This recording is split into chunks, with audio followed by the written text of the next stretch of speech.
Despite fixing October 31st as the date for its national convention, the People's Democratic Party continues to be rattled by conflicting court orders that have exacerbated its leadership crisis.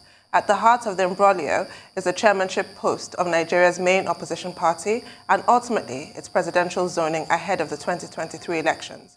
Now joining us from Jos to discuss the prolonged battle among members of the PDP and the road ahead is Mark Jacob, former National Legal Advisor of the party and ex-Attorney General and Commissioner for Justice in Kaduna State. Welcome to the show, Mr. Jacob. Good morning. Good morning. Good morning, Mark Jacob. Thank you for joining us again on the morning show. Thank you so much, Doctor. Yes, well, one newspaper this morning is saying that the PDP is wobbling. And it looks like the party is not really serious about the 2023 general elections. Less than 4 months to the party's convention. The convention has now been fixed for October 31, September 9. The NEC will set up the convention committee, and yet the party is heavily embroiled in crisis. You subscribe to the view that the party may pay a heavy price for this conflict within the party, despite Kola Ologbondiyan, spokesperson, saying that the party has internal crisis management mechanisms. Some people say they haven't seen how that mechanism is helping to make the PDP look like it's in a good place right now. It's not correct to say the party is wobbling. Maybe we should say the country is wobbling, because with all the crises killing all over the place, it's really difficult to say whether it's even a reality. But be that as it may, one should say that the PDP has displayed capacity in handling all its issues. It's the only party in Nigeria that has structure that are functioning. You have NWC, you have the NEC, you have the Board of Trustees, you have the corporate. Added to that, you have the Governors Forum. All these structures are working, and the meeting last Saturday, which I attended, displayed very clearly if can handle issues, and the structures are working. So the issues on ground are normal. When election is near, group interest, personal will show up. So there's nothing strange about the issue. Right? The capacity of the party is displayed in the way issues are handled. And I'm particularly proud that the party has worked this storm. Disappointingly to those who didn't want to put it up, the last negative was a sign. I think what we shouldn't be complaining about is the involvement of our courts in the running of political parties. I'm not very proud of the courts. I'm a lawyer, and I've been over 30 years. It's a very terrible way that courts issue injunctions, issue court. Anyhow, people file cases on Thursday. By Friday, they have orders. We have situations in the country. I have matters that deal with fundamental human rights. We filed since February or March. We have not yet gotten here in state. You file application for bail of people in detention. The courts tell you that there is no space in the diary for you to get to this. But political matters are given accelerated hearing. By Friday, somebody filed and got an order Friday. So this is the situation Nigeria should address. shame that the judiciary we respect and depend upon is being used by politicians to toy with interests, toy with the future of Nigerians. When the political parties are messed up by the politics is disturbed. The political parties are the producing line for leaders. Now, when you shake their sustenance, the continuous issue order that undermines their business, you are directly interfering with the production system of leaders in the country. Well, thank you, Mr. Jacob, for putting your legal hat on, or should I say your legal wig, because it really has descended into farce. When one day you get a high court in River State with one injunction, 2 days later, Kebbi State reverses that. The very next day, a court in Calabar State reverses that one. So it's ridiculous at this point. I keep losing my earpiece. Well, how do we remedy this situation? Do you think that this is something that the NJC should wade in on and really impose sanctions on errant, supposedly honorable lordships who are used in this fashion by the political class? Or do you think it should be the parties calling their members to order, or a bit of both? How should it be remedied? No, the courts have a duty to protect their sanctity. The judiciary cannot be messed up. When you find people doing what we call forum shopping, you go where you have control, or you go where you get the judge to issue you an order. The high courts are becoming a joke. You don't go this way and expect that. We are losing confidence in the judiciary. You don't continuously issue expertise orders all over the place, over and matter, particularly that has to do with politics. But the fundamental enforcement proceedings in so many cases are not given accelerated hearing. So we're in trouble. The judiciary needs to be straightened up. I am a member of the bar, and I'm totally disappointed that our high courts have become shopping forums for interim orders left, right, and center.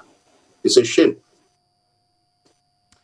Right, yeah, it's a shame, but let's come to the main players in all of this, the politicians themselves. The last time you were here, you said everything was going to be resolved. After there was that meeting, an agreement was reached. But apparently it was just the beginning of more crisis to come for your party. What is happening internally? Why are things falling apart so quickly after we thought there was a truce declared? But now the PDP is in a big quagmire.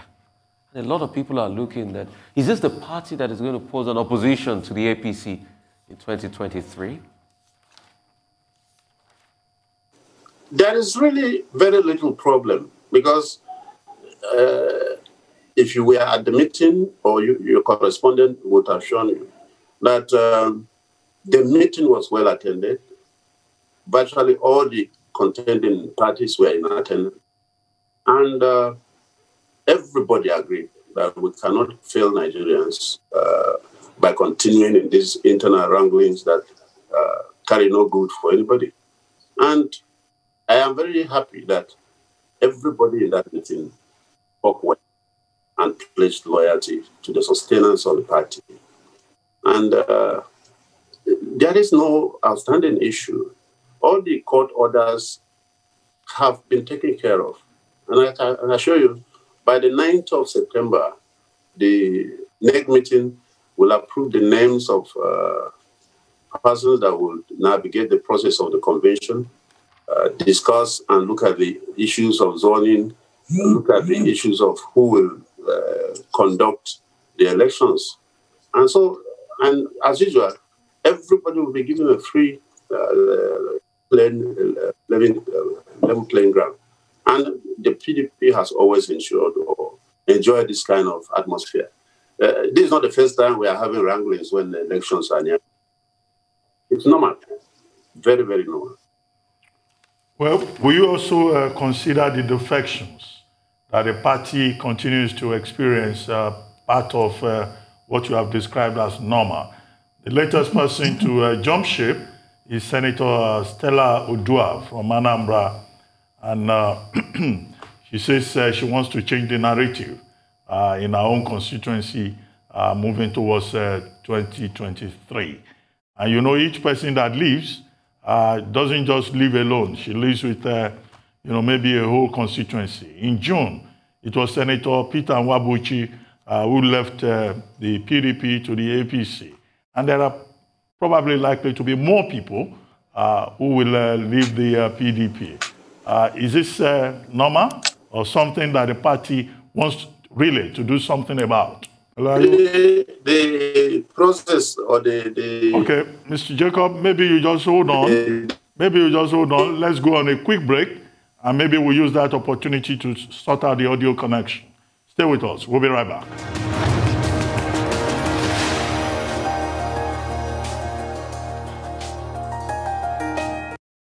Welcome back to the morning show here on the Arise News channel. Our guest is still Mark Jacob, former National Legal Advisor of the People's Democratic Party and former Attorney General and Commissioner for Justice in Kaduna State. Thank you for staying with us. Well, before we went on that short break, I'd raised the point about you saying what is going on is normal, and I wanted to know whether the gale of defections within the party to other parties is also something normal. I will repeat again that defections are normal with the politicians, particularly in Nigeria, where there is nothing ideological about the political parties. It's not correct around the world. You don't find it happening. But in Nigeria, people wake up in the morning and decide to change political party. It's not correct, like I said, and it's not good for democracy, but it has been allowed to continue. We find ourselves shortchanging the populace.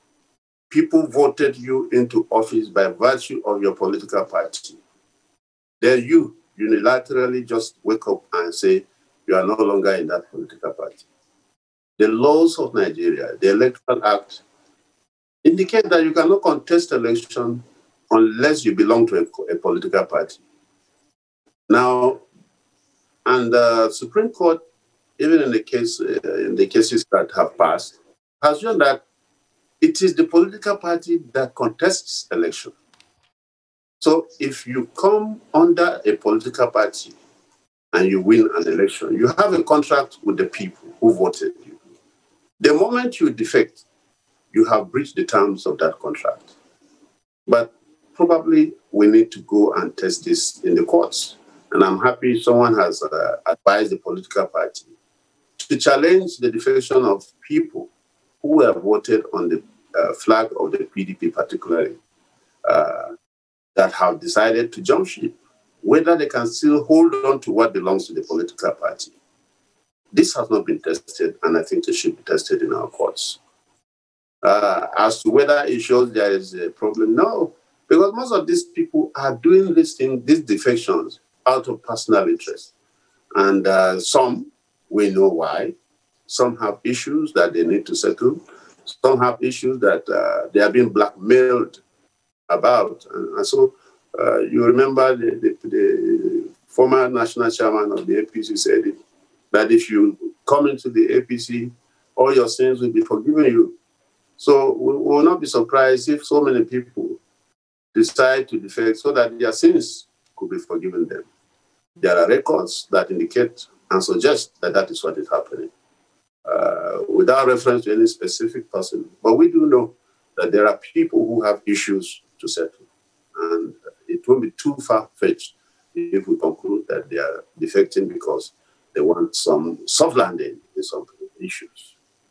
So the defections are individual issues. They are taking decisions as individuals, not as representing anybody. Because if you ask those who voted them into office, they will say give us back our ticket, give us back our seat that you are enjoying.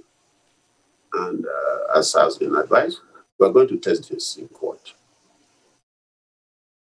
What is your take on reports that there's a committee of elders within the PDP made up of former Senate Presidents David Mark, Bukola Saraki, and Anim Pius Anim, and former Governor Darius Ishaka wading into this leadership tussle and asking the Governor of River State, Nyesom Wike, and Prince Uche Secondus to both withdraw their suits so that peace can reign? What is your take on that, and what do you think is the way forward to solve the current imbroglio? There is a committee headed by the former president of the Senate, yes.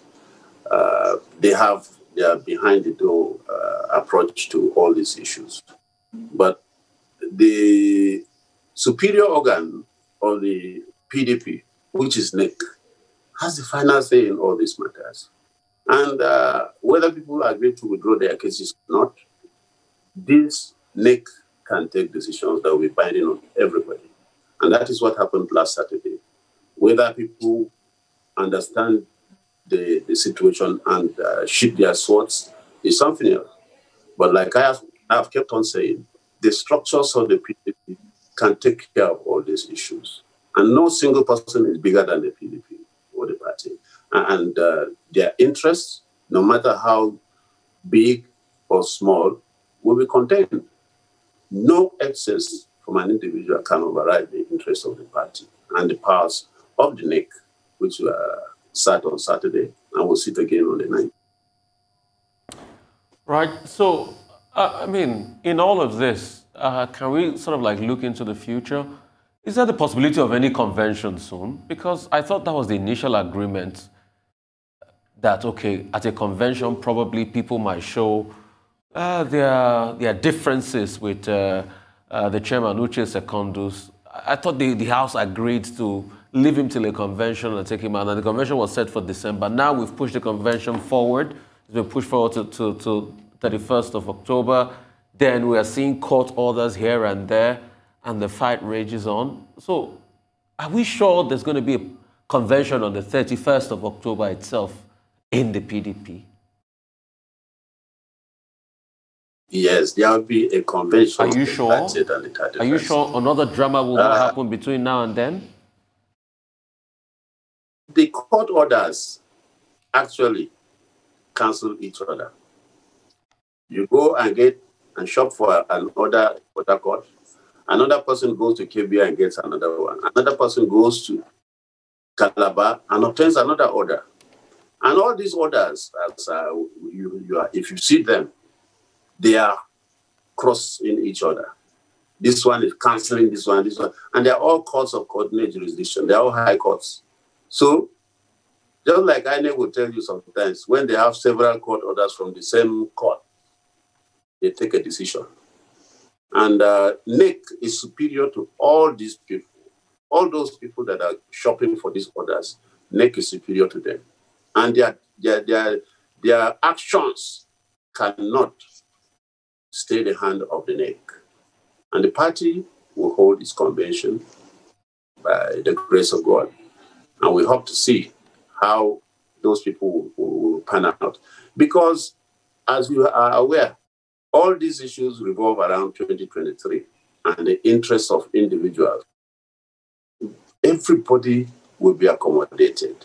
Nobody can be shut out.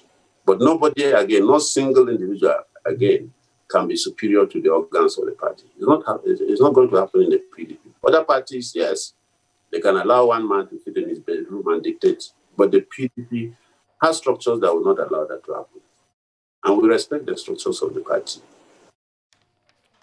Well, if you look at this paper today, Daily Trust, front page story, Daily Trust is saying 2023, PDP to cede presidency to North, cedes zones chairmanship to the South. And, you know, the last time you were on this program, we made a point about how all of this is about 2023. And if you look at the list of persons who have been shortlisted for the position of chairman of the party, most of them are from the southern part of the country.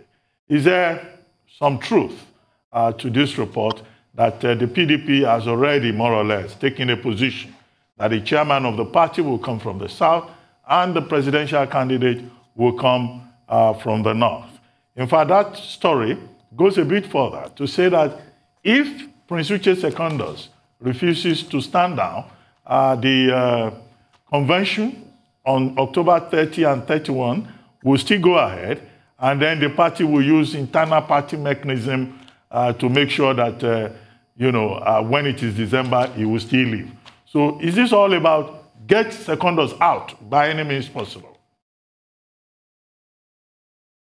First of all, the author of that news story, I'm not sure he attended the NEC meeting. And I'm not sure he's even a member of the PDP. These are permutations from outsiders,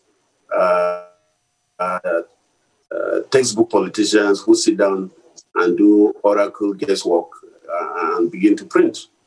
Nobody has started any discussions as to ceding anything to anybody. The general feeling that I know, and I'm not talking as a representative of anybody, but I know that the general feeling is that, look, presidency should go back to the South. So many people are of that opinion. But of course, you cannot also shut out people who think that the presidency should remain in the South, should come to the North, sorry. Now, these are virile and healthy desires. People are free to conjecture and agitate for positions. It's political, it's politics. And Daily Trust is free to analyze, to make up its mind, but that is not the decision of the party. Nobody has ceded anything. Nobody is even doing anything. And as to get Secondus out of, no, that is not the ear. That is not the spirit within the party. Of course, there are people who are agitating that he must go now. But there is no reason for that, to my mind. Let the party structures take care of complaints. If we have endured Secondus since 2017, for God's sake, how can we not endure him for 2 months? I don't see any reason why that should not be done. It's something that can be done, and it should be done. Well, thank you very much, Mark Jacob, for joining us again on the morning show here on the Arise News channel.